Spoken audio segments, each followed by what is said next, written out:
Mr. Burgess. Texas is recognized. And I thank my friend from Kentucky for yielding. And I do intend to speak on my amendment to H.R. 5314, but I do have to reference the remarks recently made by the Democratic Speaker of the House on her testimony. Look, it's no newsflash that Democrats dislike the former president. Democrats dislike President Trump. The newsflash is they really fear the former president. And that's what this legislation is all about. Because their fear is so intense and so overreaching and so preoccupying in their lives, they can think of nothing else. But I do want to thank my friend from Kentucky for including me in this en bloc discussion.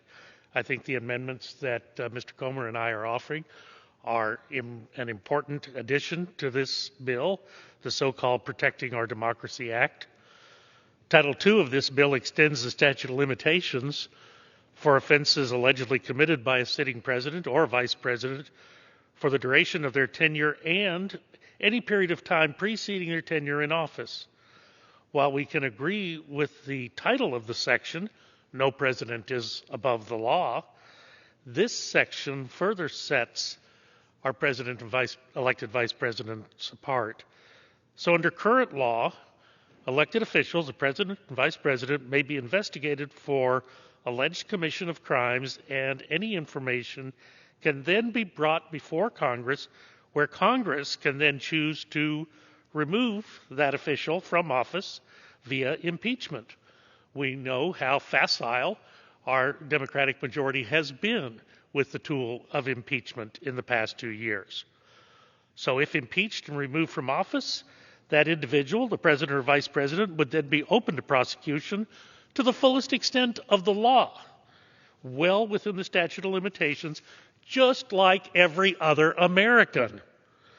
Additionally, Title II is very likely unconstitutional, as the Sixth Amendment Speedy Trial Clause protects the accused against unreasonable delays between an indictment and a trial.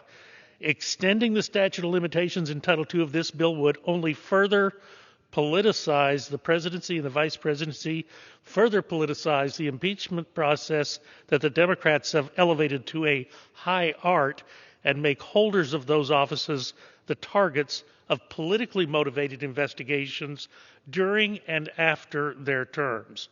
For those reasons, I urge support of this amendment, support of Mr. Comer's amendment. I yield back to the gentleman.